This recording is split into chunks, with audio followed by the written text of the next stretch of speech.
Indonesia saat ini kena yang dinamakan middle income trap country, yaitu istilah di mana kelas menengah tidak bisa naik ke kelas atas. Jadi negara Indonesia yang berada di kelas menengah ini tidak bisa naik. Sekali lagi harus digarisbawahi, tidak bisa naik di kelas atas atau tidak boleh. Negara yang terjebak di dalam middle income trap adalah negara yang GDP per kapitanya adalah antara $3.500 sampai $5.000 per kapitanya seperti Indonesia. Banyak negara yang terjebak di kelas menengah itu selama puluhan tahun. Misalnya Brazil itu lebih dari 30 tahun baru keluar dari istilah negara dengan middle class income-nya. Argentina juga sama, puluhan tahun juga baru bisa keluar. Ini yang terkadang membuat kita berpikir, seandainya saja ya kita ini adalah kepala negara Amerika atau kepala negara Cina, di mana keduanya saat ini memainkan perdagangan internasional lebih dari 30%, lebih dari 70%. Maka negara pasar harus dibuat GDP-nya tidak di bawah dan tidak di atas, di trap. Mengapa? Karena kalau negara-negara pasar tadi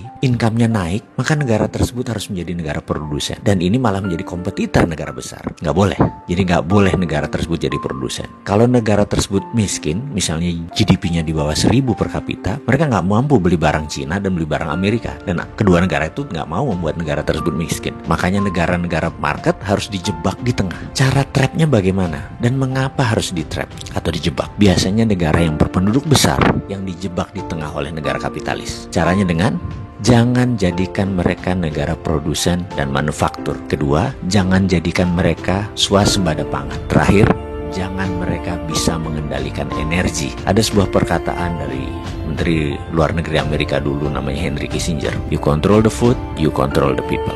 You control energy, you control the country. Kalau mau mengendalikan rakyat, kendalikan pangan mereka. Kalau mau mengendalikan sebuah negara, kendalikan energi mereka, minyak bumi mereka. Kita kasih contoh sederhana negara Venezuela yang baru-baru ini. Negara ini menghasilkan minyak lebih besar dari Indonesia. Suatu saat Venezuela melawan dalam tanda petik Amerika dengan menjual minyak mentahnya ke Cina. Amerika marah dan Amerika membuat Venezuela menjadi failed state atau negara gagal dengan financial warfare yang dilakukan oleh economic hitman-nya, pasukannya CIA-nya Amerika. Dan kita semua tahu negara tersebut dalam setahun terjadi hyperinflation. Mata uang Venezuela nilainya jatuh 1.000.000% sampai harus menerbitkan cryptocurrency sebagai ganti mata uang negara mereka. Sebagai catatan, Amerika sangat memperhatikan homeland security-nya. Jadi mulai dari ujung benua Amerika Utara sampai ujung selatan Chile, Argentina harus di bawah kendali Amerika. Jadi ya hal-hal negara seperti Venezuela ini disikat pasti. Oke, kita kembali ke topik. Bagaimana supaya kita keluar dari jebakan middle income country tadi?